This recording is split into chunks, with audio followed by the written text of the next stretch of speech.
ఇలా పాటలు పాడుకుంటూ ఆనందంగా సంతోషంగా ఈ చల్లపూట ఈ సుందరి కాలనీని సంచరిస్తున్నామంటే ఒక గొప్ప వార్త ప్రకటించడానికి వచ్చాం. ఉదయం లేచిన కానించి మనం ఎన్నో వార్తలు చూస్తూ ఉంటాం. టీవీ వార్తలని, పేపర్ వార్తలని, మరి ఫోన్ లో వార్తలని చూస్తూ ఉంటాం. అవన్నీ కూడా దేనికి సంబంధించినంటే ఈ లోకానికి సంబంధించిన వార్తలే. కానీ నేను చెప్పబోయే వార్త ఏంటంటే పరలోకపు వార్త. అవును, పరలోకపు వార్త మీ యొద్దకి మోసుకురావడానికి వచ్చాం. నశించిన దానిని పాపులను రక్షించుటకు యేసుక్రీస్తు లోకంకి వచ్చి నేను వాక్యం సెలవిస్తుందండి. జన్మత సహా ప్రతి మనిషి కూడా పాపి. నాలో ఏ పాపం లేదని ఎవరైనా చెప్పగలరా? నాలో పాపం ఉందండి, చిన్ని మట్టి గడ్డంత ఉందని చెప్పగలరా? చెప్పలేం. ప్రతి మనిషిలోనే పాపం ఉంది. చిన్నవారం లేదు, పెద్దవారం లేరు, నల్లవాడేం లేదు, తెల్లవాడేం లేదు, ఆ దేశస్తు లేడు, ఈ దేశస్తు లేడు. ప్రతి మనిషిలో కూడా పాపం ఉంది.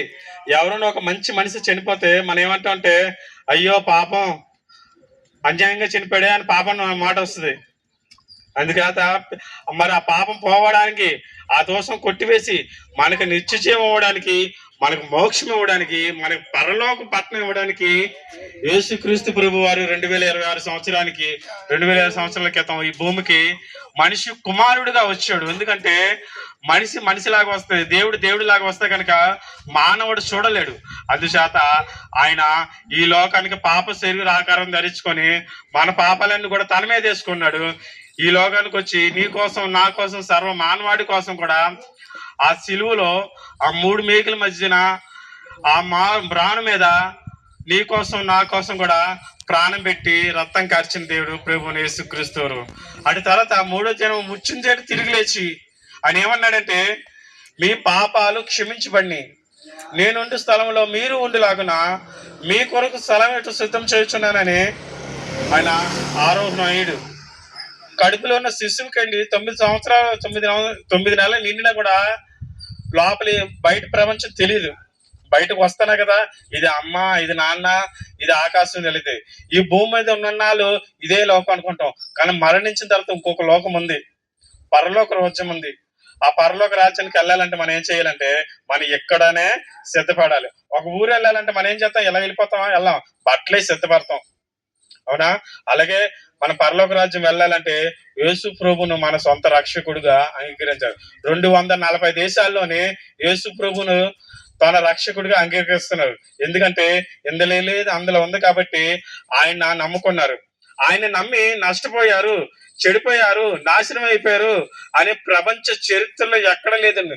మీరే చూడండి, ప్రభుని నమ్ముకొని మందు మానేస్తున్నారు, ప్రభుని నమ్ముకొని విచారం మానేస్తున్నారు, ప్రభుని నమ్ము కూడా లక్షలైట్లు కూడా మారిపోతున్నారు. ఎందుకంటే ఒకప్పుడు నేను కూడా కుర్రోలతో తిరిగి తాగి సినిమాలకి వెళ్ళి దొంగతనానికి వెళ్ళి ఎంతో రవలగుండి నా తల్లిని ఏడిపించాను. అలాంటి దుర్మార్గు నేను యేసు ప్రభు నమ్ముకున్నాక నా బతుకు మారింది, నా జీవితం మారింది. 200 సంపాదించుకోవడం రాదు. ఇదే మిల్లు 16 సంవత్సరాలు పనిచేశాను, కొత్తూరు మిల్లులోని. మిల్లు కట్టేసాక అందరు రోడ్డు మీద పడ్డారు. నాకు ఏ పని చేత కాదు, రోడ్డు మీద పడ్డాను. ప్రభు అన్నాడు నీకంటూ ఒక ప్రత్యేకమైన స్థానాన్ని ఇస్తాను అన్నాడు. ఏంటి పని? నాకు సినిమా టికెట్ సింపే పని తప్ప ఇంకేం రాదు. కానీ ఈ రోజు టైలరింగ్ నేర్చుకున్నాను, రోజుకి 1000 రూపాయలు సంపాదిస్తున్నాను. ఇప్పటికీ డ్యూటీ మిల్ లో కూడా ఎవరు స్టడీ అవ్వాలా. నేను ఆయన్ని నమ్మాను. ప్రభా నా పరిస్థితి ఏంటి, నా గమ్యం ఏంటి, నా గురి ఏంటి అని నేను నమ్మాను. నాకు లైఫ్ ఇచ్చాడు. నన్ను ప్రేమించిన దేవుడు మమ్మల్ని ప్రేమించడా? మమ్మల్ని బాగు చేసిన దేవుడు మమ్మల్ని బాగు చేయించడా? కాలం సమీపిస్తుందండి, దేవుడు రాజ్యం సమీపిస్తుంది. మారు మనసు పొంది రక్షణ పొందండి. ఈ సృష్టి మొదలుకొని అనేక మంది కూడా చనిపోయారు. కానీ వాళ్ళ సమాధిని తవ్వి చూస్తే పుర్రులు, ఎముకలు, కరేబరాలు దొరుకుతాయి. కానీ యేసు ప్రభు గారి సమాధి ఇప్పుడు కూడా ఖాళీగానే ఉంది. యేసు ప్రభు కన్నా 2000 సంవత్సరాల ముందు చనిపోయిన వాళ్ళు సమాధి తవ్వి చూసిన పుర్రులు, ఎముకలు ఉన్నాయి. కానీ ఆయన ఏంటంటే చనిపోయి తిరిగి సజీవుడిగా లేచి మరణాన్ని గెలిచాడు.